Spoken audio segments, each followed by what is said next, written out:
Hello, everyone. Greetings. This presentation will be a bit of Spanglish. Some of the slides are in English, some are in Spanish. So I'll try to use alternating languages as well.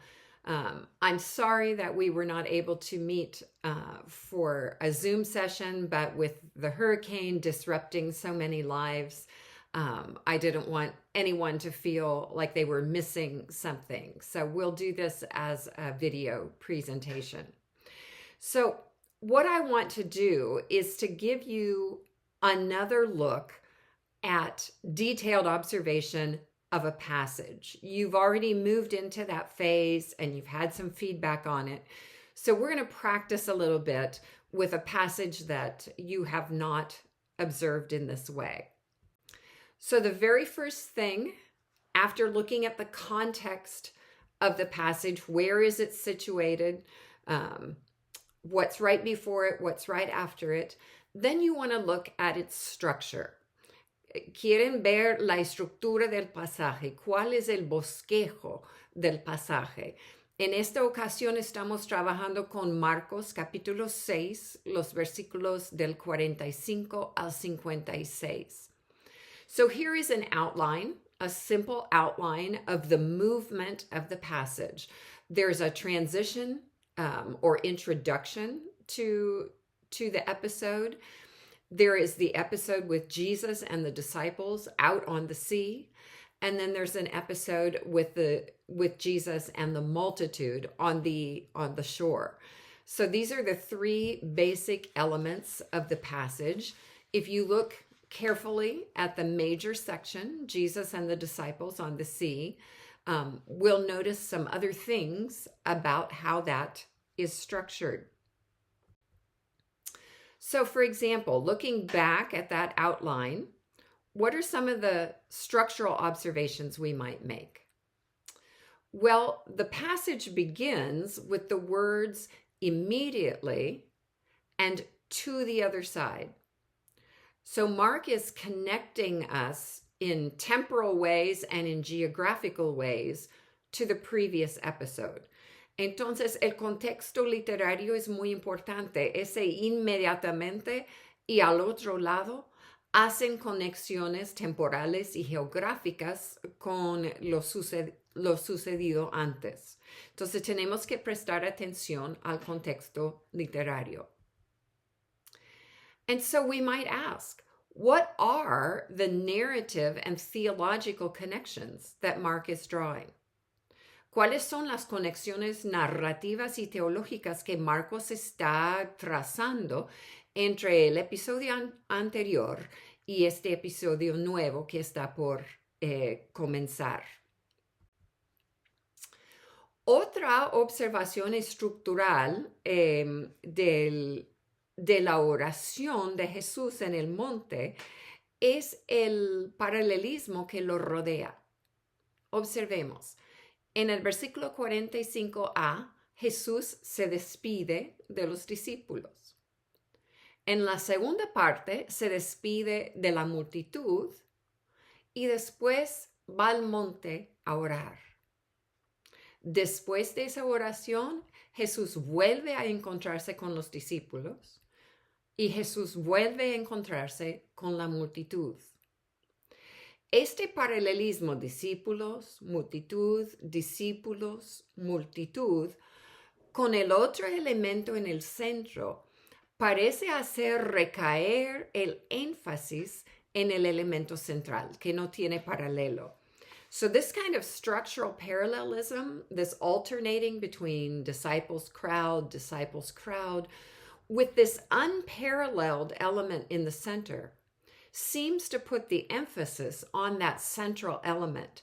And so Mark seems to be drawing our attention to Jesus' prayer on the mountain and wanting us to give some special attention to that. And so we ask, what is the effect of this structure?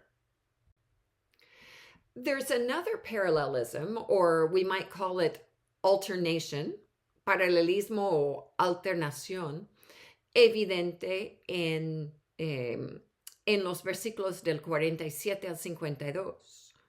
Jesús hace algo, los discípulos responden. Jesús hace algo y los discípulos responden. En cierto sentido es una alternación o un paralelismo que vemos acá. Entonces la pregunta es, ¿qué quiere Marcos que recibamos de esta estructura? What is it that Mark wants us to notice because of this structure? So now let's move to detailed observation, and we're just going to look at verse 45, the first verse in this passage.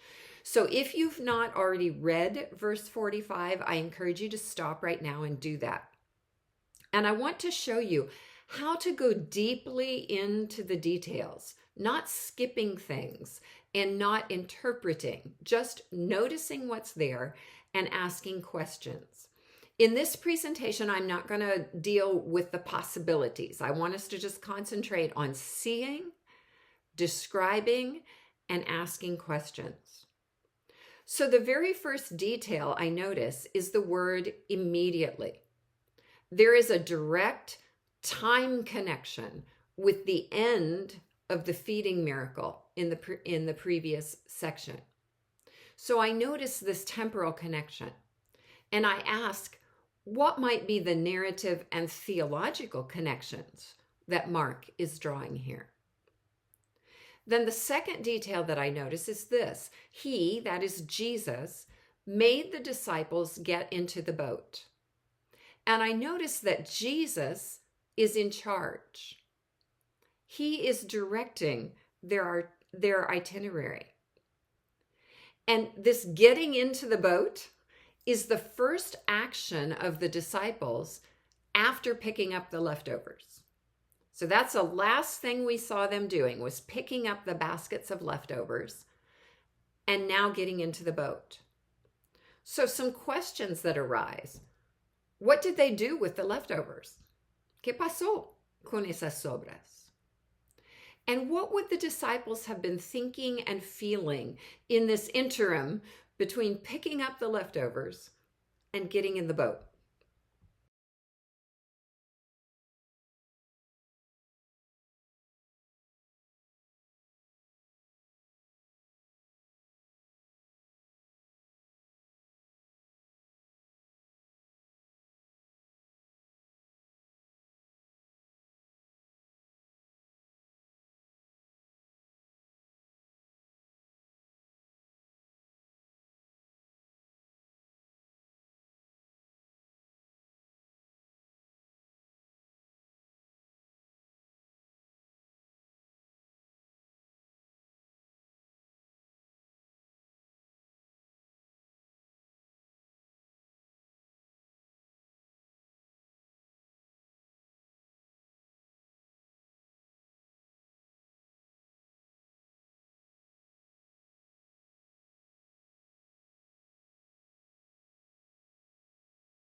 And then we notice that it's only after Jesus has sent the disciples on their way that he dismisses the crowd.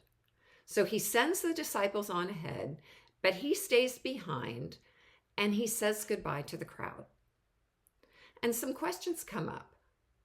How big might this crowd have been? And how might they have responded to being left alone with Jesus? What kind of expectations might that have created? Why did he dismiss the disciples first and then dismiss the crowd? And how did he dismiss them? So if we were to go on now and explore the rest of this passage, this is the process that you would follow verse by verse, digging into the details, structural details, temporal details, vocabulary details, grammatical details, staying with the little nitty-gritty pieces of the text, to see them, describe them, and then ask questions about them. So that's the process that we're involved in these middle weeks of the semester, practicing detailed observation. And we will do more of this when we are together in Orlando. God bless you.